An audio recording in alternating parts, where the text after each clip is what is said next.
이번 법원 난동 사태에 여야는 민주주의와 법치를 부정하는 행태라며 일제히 규탄했습니다.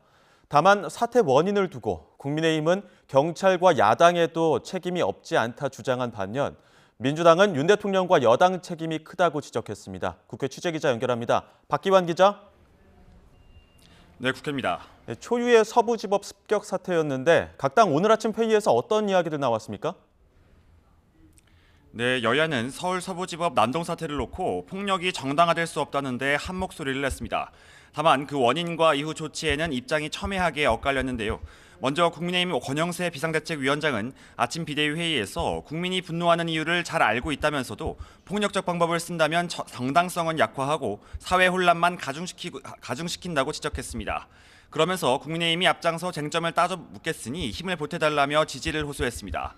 권 위원장은 다만 민주노총 시위에는 순한양이었던 경찰이 시민들에겐 강경한 모습을 드러냈다면서 민주노총이었으면 진작 훈방으로 풀어줬을 것이라며 형평성에 의문을 제기했습니다.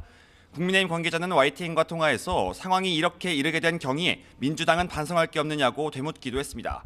법원과 공수처에 윤 대통령에 대한 조속한 수사와 구속을 부추긴 게 이번 사태의 단초가 됐다는 지적입니다. 이와 함께 윤 대통령 구속을 두고 조국 전 의원과 이재명 대표의 불구속 재판을 거론하며 공정성 논란을 거듭 제기했습니다. 민주당 역시 서부지법 난동 사태를 비판하면서 그 배후 세력과 선동 세력에 대한 수사를 촉구했습니다.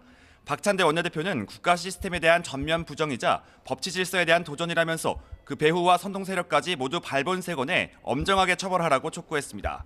그러면서 국민의힘 역시 사법부의 판단을 계속 부정하고 불법으로 몰아가면서 지지자들을 선동했다고 날을 세웠습니다. 특히 국민의힘 김민전 의원이 국회에서 기자회견을 열게 해준 백골단과 윤상현 의원의 월담자들을 곧 훈방될 것이라는 발언을 향한 공세도 이어갔습니다. 민주당 윤건영 의원은 YTN 라디오에서 한남동 관저 앞에서 경찰과 공권력을 방해한 국민의힘 의원들이었다면서 오히려 폭동을 부추기고 있다고 지적하기도 했습니다.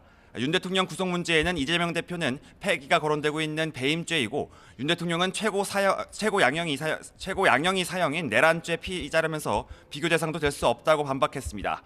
여당은 이와 별개로 지난주 통과된 제3자 추천 내란특검법에 대해서 최상목 권한대행이 제의 요구권을 행사해달라고 요청했고 민주당은 최 대행이 이번 특검법을 수용하고 상설특검 추천 의뢰 역시 절차를 마무리해야 한다고 압박을 가했습니다. 네, 관련해서 오늘 상임위원회도 열렸죠? 네, 그렇습니다. 오늘 검찰과 법원, 공수처를 담당하는 국회 법제사법위원회와 경찰을 관할하는 국회 행정안전위원회는 현안 질의를 진행합니다. 이번 난동 사태의 피해 상황을 확인하고 논란이 된 경찰의 대처 문제 등이 없었는지 살펴본다는 방침인데요. 다만 윤 대통령 구속과 특검법에 대한 공방 역시 이어질 것으로 보입니다. 조금 전 10시에 시작된 법사위에서는 이재명 대표를 겨냥해 여당이 현직 대통령에 대한 수사 가능 혐의를 확대하자고 제안하는가 하면 야당에선 윤 대통령이 지지층이 서울구치소에서 소요 사태를 일으킬 수 있다는 우려를 제기하며 교정본부장의 답변을 요구하기도 했습니다.